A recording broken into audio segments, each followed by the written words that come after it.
You're watching Reaction Check.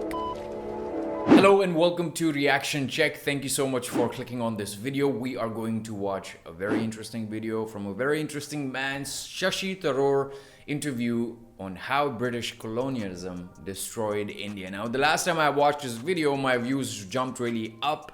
That was somewhere early in 2019, if I'm not mistaken. After watching his video, I did not know how famous he was, and the sort of things he actually talked about the colonialism in that video was fascinating. His English itself is really great, and a lot of times people say that his English. One thing I've realized by living in Malaysia is that English is a language that is used to communicate. So it doesn't matter where you come from, you have to speak the language because no other people speak your language, so you have to speak a language that is neutral. So English sort of becomes a very it becomes a need rather than something to impress people. That happens in India and Pakistan a lot of times. When you tell people you can speak English, it's very impressive, you know, you come from a high class or high society. That is not the case here. So a lot of times when people comment on my accent or the way I actually speak, it's only because that's the only language that I can speak here. उसके अलावा मैं उर्दू भी काफ़ी अच्छी बोलता हूँ, पश्तो भी मुझे काफ़ी अच्छी आती है. But English is something that appeals to a lot of people, and I really admire the control that he has on another language, which is English. It can be any language. You can speak any language. You're fascinating. But if you speak more than one language, you're absolutely amazing, because a lot of people don't do that. So let's watch this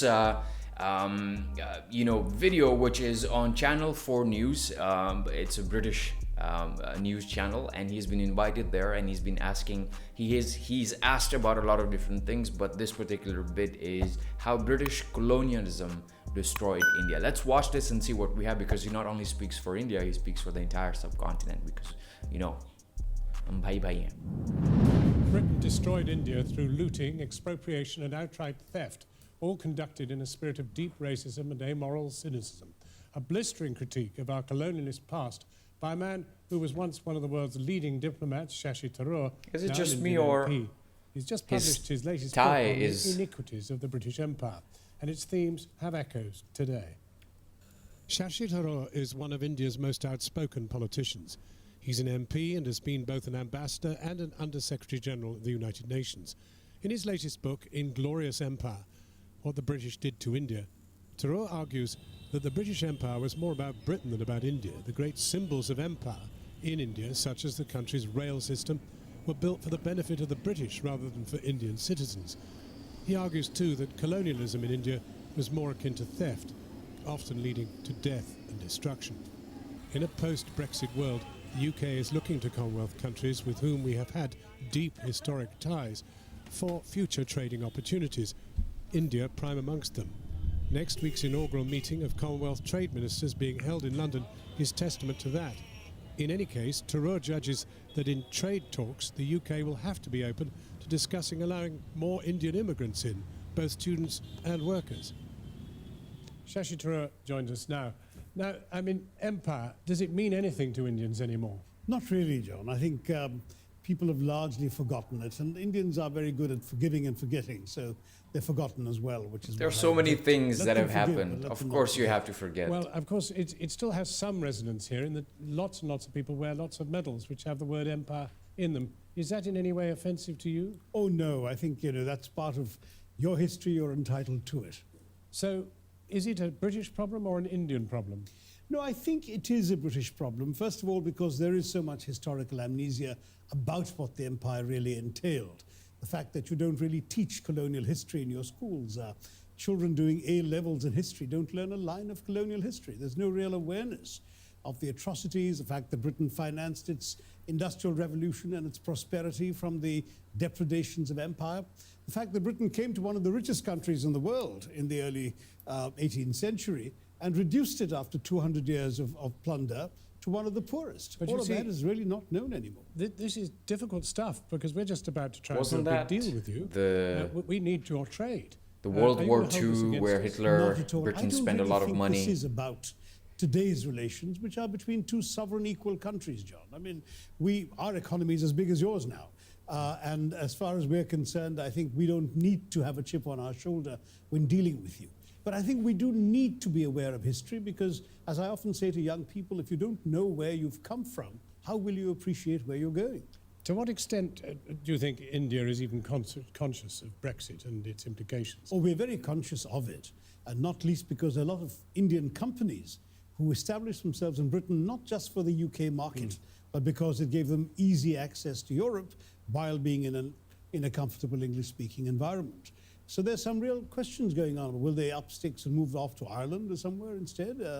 Some of these issues are very much there. Will there now be the possible free trade agreement with Britain? Well, and what about immigration? Because Indians feel very strongly about that, not least the fact that Indian students have a real problem getting here to university. And we've raised that issue, I believe, in our bilateral contacts for some time now. We're very concerned about conditions for Indian students, as well as the temporary work permits that many of them require after their studies to be able to gain some practical experience. I think I see the kind of deal which would have to be struck, which would be presumably one which would talk about free movement of people to some extent. Well, I mean, the real issue is exactly if you don't really want a lot of foreigners in this country, what exactly are you going to give India in return for selling your goods to the Indian market? I think you will need to accept that India's strengths are in providing services, in providing people, in providing expertise in areas like IT and software, which is amongst our strengths and where you can use all of this.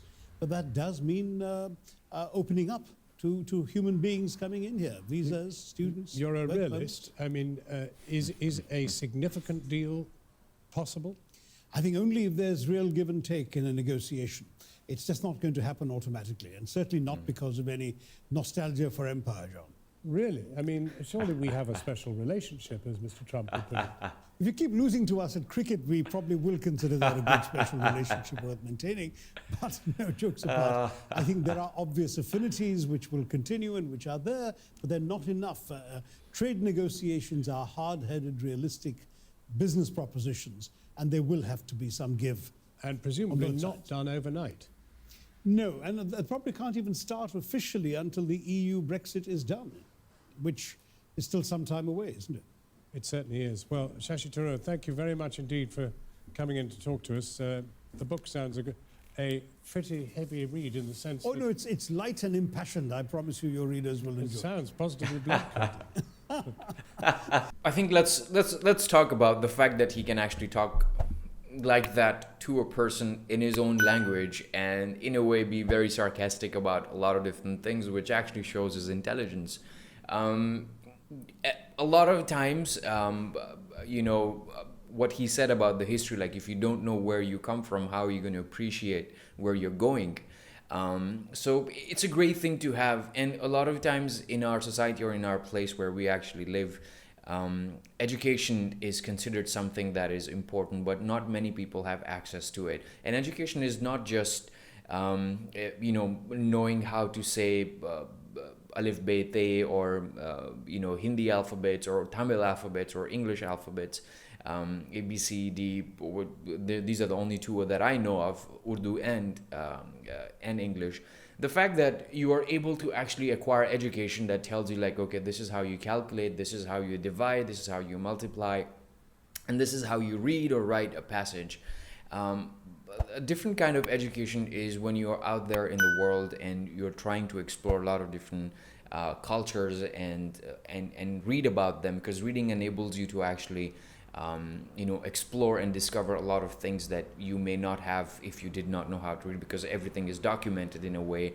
Being able to use a computer, being able to use a lot of different tools at your disposal will enable you to acquire this. And I think Shashi Tharoor is a prime example of how he has been able to use his knowledge in education and write about it, and also read as much as he could about the things that happened back in the colonial India, where India, Pakistan, Bangladesh, this entire region was one part, and a lot of things that have happened, and he's speaking up about that. It's great to have someone who can actually represent. I have seen his interview where he talks about Pakistan, where I'm originally from.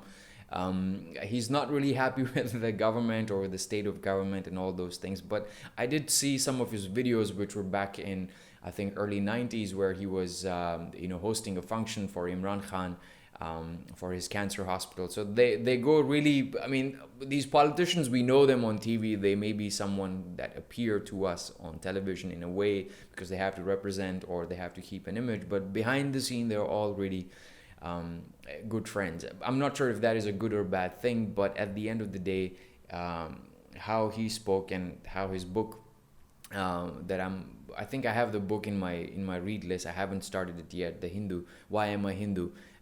That will be a interesting read. I'm really looking forward to actually knowing more. I'm interested in knowing how this guy thinks based on his books, and perhaps I can explore some of his personality aspects that maybe he does not show on his particular interview. So thank you so much for watching this. If you haven't subscribed, press the subscribe button and also bell notification. If you like the video, press the like button also. That way YouTube will know that you are watching this video and enjoying it. Until next video, take very good care of yourself. Adios.